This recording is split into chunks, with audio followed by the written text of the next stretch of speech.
야구야구 김영준입니다. 지난 2월 놀라운 소식이 전해집니다. 직장 폐쇄가 일어나기 전 후안 소토가 워싱턴으로부터 장기 계약을 제안받았는데 거절했다는 이야기였습니다. 워싱턴의 제안은 13년 3억 5천만 달러로 14년 3억 4천만 달러인 타티스의 계약을 넘어서는 규모였습니다. 타티스의 계약이 3년차부터 시작하고 22세부터 34세까지를 커버하는 연평균 2,428만 달러 계약인 반면 워싱턴의 제안은 4년차부터 시작하고 23세부터 35세까지를 커버하는 연평균 2,692만 달러 계약으로 물론 타티스가 슈퍼스타의 자질을 보였다고는 하나 통산 143경기를 뛴 시점에서 맺은 계약인 반면 보여준 게 타티스보다 훨씬 많은 소토는 계약을 거절할 만했다는 게 중론이었습니다. 또한 5년차 시즌부터 시작해 25세부터 37세까지를 커버하는 연평균 2,500만 달러 계약을 맺었던 스탠튼이 내구성에 대한 의심이 있었던 반면 소토는 큰 부상 없이 4시즌을 소화했으며 19세부터 22세 시즌까지 기록한 조정 OPS 160은 같은 나이 때 400경기 이상을 출장한 선수 중 183인 테드 윌리엄스와 169인 타이콥, 167인 마이크 트라웃에 이은 역대 4위일 정도로 역사적인 출발을 한 소토였습니다. 이에 저는 리빌딩 팀에서 뛰어야 하는 위험수단까지 생각하면 13년 4억 달러는 제시했어야 하지 않았나라고 말씀드린 바 있는데요. 그렇게 되면 트라웃에 이은 역대 2호 4억 달러 계약, 평균 연봉에서 배치를 뛰어넘는 계약이 될 수 있었기 때문입니다. 그렇다면 소토는 얼마를 바라보고 있었던 걸까요? 직접적으로 이야기하지는 않았지만 평균 연봉에서 슈어저의 4,333만 달러를 넘고 총액은 5억 달러를 바라보고 있다는 게 업계에 퍼진 소문이었습니다. 이에 저는 소토는 수비가 뛰어나지 않고 스탠튼, 하퍼, 배츠처럼 미국 선수도 아니라 티켓 파워도 떨어지기 때문에 12년 4억 2천만 달러를 최대치로 받습니다. 그러나 공상과학 소설이 전문이긴 하지만 인사이더인 짐보든 전 워싱턴 단장이 소토는 3억 9천만 달러를 또 거절하며 워싱턴은 시즌이 끝나고 양키스로부터 앤서니 볼프가 포함된 7명의 유망주를 받고 소토를 양키스로 트레이드한다는 시나리오를 썼을 정도로 소토가 워싱턴의 제안을 거절한 건 저지가 양키스의 제안을 거절했을 때보다 황당하지 않다는 반응이었습니다. 그러나 그로부터 넉 달이 지난 지금 소토는 엄청난 부진에 빠져 있는데요. 지난해에도 소토는 6월까지 OPS 0.841을 기록하는 슬로 스타트를 했지만 현재 기록 중인 타율 2할 2푼 6리, 출루율 3할 6푼 4리, 장타율 0.432, OPS 0.796은 소토의 성적이라고는 생각할 수 없는 충격적인 수준입니다. 소토는 오늘 더블헤더에서도 8타수 무안타 1볼넷 2삼진에 그쳤습니다. 그렇다면 소토는 뭐가 문제인 걸까요? 소토의 올 시즌에 대한 예상은 무더기 고의사구였습니다. 그러나 지난해 23개로 메이저리그 1위였던 소토는 현재 고의사구가 놀랍게도 하나밖에 없으며 투수가 존 안으로 던지는 공의 비율도 지난해와 큰 차이가 없습니다. 이는 넬슨 크루즈와 조시벨이 있긴 하지만 워싱턴 타선의 상태가 너무 심각하다 보니 소토에게 맞더라도 경기를 이길 수 있다는 생각을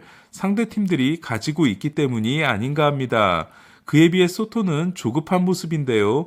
지난해 소토는 아웃존 수익률이 15.1%로 압도적인 메이저리그 1위였습니다. 2위는 19.1%인 맥스먼시였습니다. 그러나 올해 소토의 아웃존 수익률은 21.4%로 20.5%인 브래그먼에 이은 2위이며 지난 시즌 대비 무려 6.3%포인트가 증가했습니다. 한 가지 눈에 띄는 건 투수들의 대처인데요.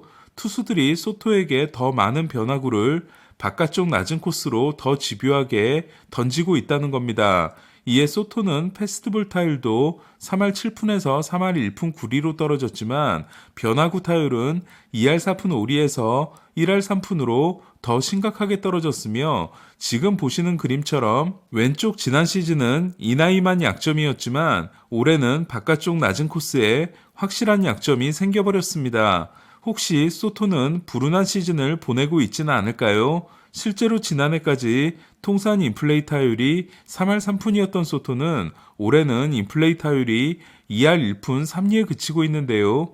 그러나 운이 따르지 않아서라고 하기에는 타구 속도가 93.0마일에서 89.4마일로 떨어졌고 하드히트 비율도 52.7%에서 43.8%로 10%포인트 가까이 떨어졌습니다. 이에 지난해는 타구 속도, 하드히트 모두 12위였지만 올해는 타구 속도 117위, 하드히트 78입니다. 이는 아직도 24세로 어린 소토가 장기 계약을 거절한 부담감, 무엇보다도 매경기 출전을 하고 있는 팀의 경기력에 심리적으로 흔들리고 있는 게 아닌가라는 추론을 해볼 수 있는 부분입니다. 얼마 전 워싱턴 마이크 리조 단장은 소토를 트레이드할 생각이 전혀 없으며 소토를 중심으로 팀을 재건할 거라는 입장을 재확인하는 인터뷰를 했는데요. 이는 워싱턴의 현재 상황과도 관련이 있습니다.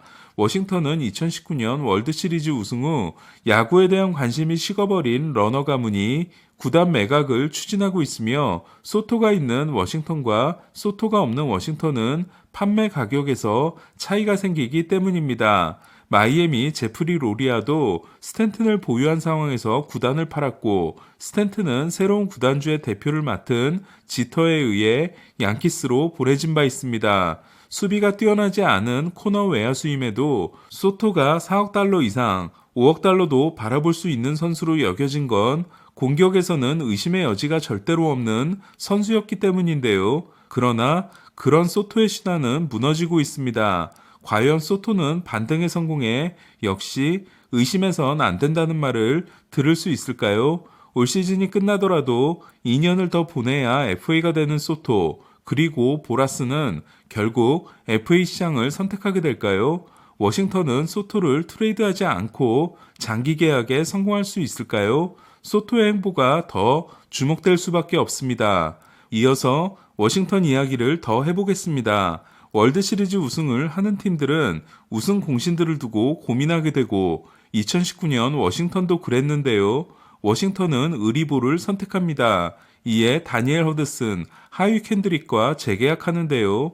가장 중대한 결정은 동시에 FA가 된 앤서니 랜돈과 스티븐 스트라스버그 중 누구를 잡느냐였습니다. 그리고 워싱턴은 월드시리즈 MVP 스트라스버그를 선택합니다. 워싱턴이 스트라스버그에게 준 계약과 랜돈이 에인절스와 맺은 계약은 7년 2억 4,500만 달러로 똑같았는데요. 워싱턴 입장에서 다행인 건지 싶은 부분은 누구를 잡았어도 같았을 거라는 겁니다. 오늘 들어온 가장 큰 뉴스는 앤서니 랜돈의 시즌 아웃 소식인데요. 오른손목 부상에서 돌아왔다가 4경기 만에 부상이 재발한 랜돈은 시즌을 마감하는 수술을 받기로 했습니다. 랜돈은 2019년 MVP 3위를 포함해 워싱턴에서 뛴 풀타임 6년 동안 MVP 3위, 5위, 6위, 11위를 했을 정도로 건강하기만 하면 MVP 컨텐더인 선수였는데요. 그러나 엔젤스에 입단한 후 2020년 단축 시즌만 제대로 출장했을 뿐 지난해 58경기에 이어 올해는 45경기만 뛰고 시즌을 마감하게 됐습니다.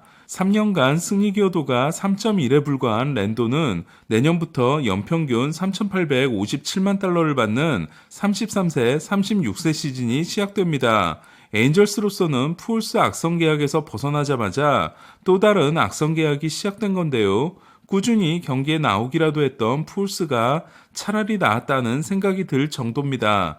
한편 푸올스는 계약 후 첫 4시즌의 레퍼런스 승리 기여도가 13.3이었습니다. 랜돈과 스트라스버그가 동시에 나왔을 때 많은 사람들은 확실한 에이스가 없는 에인절스가 스트라스버그를 잡아야 한다고 생각했는데요.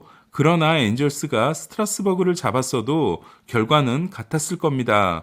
그나마 에인절스보다 워싱턴이 나은 건 스트라스버그는 워싱턴에 기여라도 했지 랜돈은 에인절스에게 고마운 일을 한 게 하나도 없는 선수라는 건데요. 그러나 워싱턴도 이해 못지않게 황당한 건 2012년 159이닝을 던진 스트라스버그를 포스트 시즌에 데려가지 않았을 정도로 정말 조심스럽게 다뤘는데도 장기 계약 후 2020년 2경기, 지난해 5경기에 그친 스트라스버그가 올해도 복귀전에서 다시 부상을 당함으로써 점점 현실에서는 볼 수 없는 사이버 투수가 되어가고 있다는 겁니다. 아무리 우승에 결정적인 역할을 했다고 해도 3년간 기록한 8경기 1승 4패 6.89는 너무 혹독한 대가라고 할 수 있는데요. 워싱턴은 오늘도 더블헤더를 모두 패하며 7연패를 이어갔고 속상한 워싱턴 팬들은 하퍼가 나올 때마다 엄청난 야유를 보냈습니다. 하퍼는 1차전 4타수 3안타 1볼넷에 이어 2차전에서는 대타로 나와 8회 초 동점 2타점 2루타를 날렸습니다. 과연 스트라스버그와 랜도는 이대로 역대 최악의 계약 상위권을 차지하게 될까요? 현재로서는 그럴 가능성이 높아 보입니다. 오늘 소식은 여기까지입니다. 앞으로는 오늘의 MLB보다는 인사이드 MLB로 더 자주 찾아뵈려고 하는데요. 오늘의 MLB는 네이버에 연재되는 이현우, 최세결 기자의 글을 참고 부탁드립니다. 다음은 내일의 중계 안내입니다. 오전 4시 토론토는 마누아가 양키스전에 나서며 오전 8시 다저스는 우리아스가 등판합니다. 같은 시간 보스턴과 세인트루이스가 격돌하며 오전 10시 샌디에고는 콜로라도와 11시 엔젤스는 시애틀과 더블헤더 2차전을 합니다. 이상 야구야구 김영준이었습니다.